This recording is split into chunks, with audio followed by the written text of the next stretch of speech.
Olá! Hoje iniciaremos mais um tema voltado para os conteúdos do terceiro ano, que é a geometria espacial. E o tópico que estudaremos dentro da geometria espacial é sobre os prismas. Vamos definir prisma.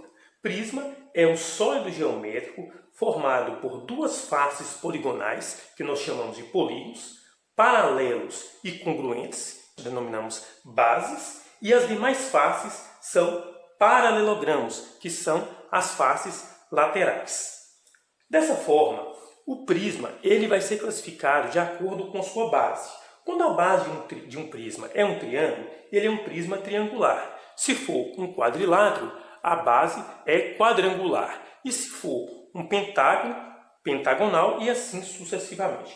No dia a dia, os prismas são muito comuns de ser encontrados. Por exemplo, você encontra um exemplo de prismas numa caixa de leite, que é chamado de paralelepípedo. Você encontra, por exemplo, num dado, que recebe o nome de cubo, e várias outras situações do dia a dia. Vamos resolver uma questão voltada para o estudo de prismas. Observe o seguinte: calcule a área total de um prisma reto, cuja base é um triângulo retângulo de lados medindo 3 cm, 4 cm e 5 cm e cuja altura mede 8 cm. Primeiro, isso é um prisma? Sim, é um prisma. Por quê? Porque nós temos duas faces paralelas e congruentes, que são dois triângulos retângulos, né? E as demais faces, elas são paralelogramos, que nesse caso aqui são retângulos. Então nós teremos aqui um triângulo retângulo de catetos 4 cm, 3 cm e hipotenusa 5 cm. Na base superior também nós teríamos essa medida aqui, hipotenusa 5 cm, esse cateto 4 cm e esse outro cateto aqui também 3 cm. As faces laterais aqui são retângulos. Esse retângulo tem dimensões 5 por 8 cm, esse 3 por 8 cm e esse 4 por 8 cm. Foi pedido para se determinar a área total desse prisma. A área total de um prisma, ela deve ser calculada quando se tem em mente a soma da área lateral do prisma mais a área de duas bases. Na verdade, o prisma é formado de duas bases mais a área lateral, não é isso? Então, como que nós vamos determinar a medida primeiro da área lateral? Para se determinar a medida da área lateral, nós vamos calcular a área de 3 retângulos. O primeiro retângulo tem medida 5 por 8, então a área dele de um retângulo é base vezes altura, ou comprimento vezes largura. Então o primeiro retângulo terá a área 5 vezes 8. O segundo retângulo terá a área 3 vezes 8.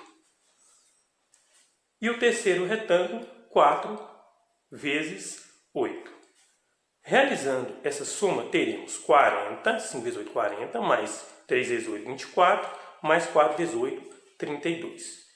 Será 40 mais 24, 64, mais 32, 96. Como a unidade é centímetro, será 96 centímetros quadrados.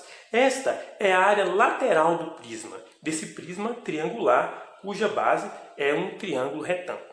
Para se calcular a área da base, nós temos que levar em conta o seguinte: a área da base corresponde à área de um triângulo. A área de um triângulo é dada por base vezes a altura do triângulo dividido por 2. Mas como nós temos aqui um triângulo retângulo, vamos considerar a base e a altura como os dois catetos. Um cateto tem medida 4, o outro cateto tem medida 3, e nós vamos dividir por 2. 4 vezes 3, 12.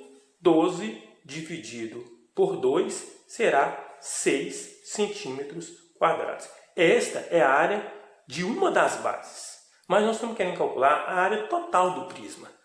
Pela expressão da forma que nós determinamos lá em cima, a área total desse prisma será então a área lateral, que é 96, mais 2 vezes a área da base. A área de uma base foi 6. Realizando essa operação, será 96 com mais 12, vai dar 108 centímetros quadrados. Lembrando que área é constituída de duas dimensões. A área, a unidade é dada por unidade quadrada. A área total somando a área lateral mais 2 vezes a área da base de um prisma. O que nós percebemos? Que todo exercício de área, você precisa conhecer as expressões das áreas, as expressões de áreas básicas, que são a área do quadrado, retângulo, triângulo, paralelogramo, trapézio e losango e assim vai. É um exercício simples para poder iniciar o estudo dos prismas e na próxima aula nós vamos estender esse caso de prismas para outras figuras. Mas os prismas, basicamente, então são sólidos geométricos formados por duas faces poligonais, nesse caso aqui são dois triângulos, paralelos e congruentes porque estão em planos paralelos, e as demais faces laterais, elas são paralelogramos, que nesse caso aqui são retângulos. Espero que vocês tenham entendido. Em breve estaremos resolvendo alguma outra questão.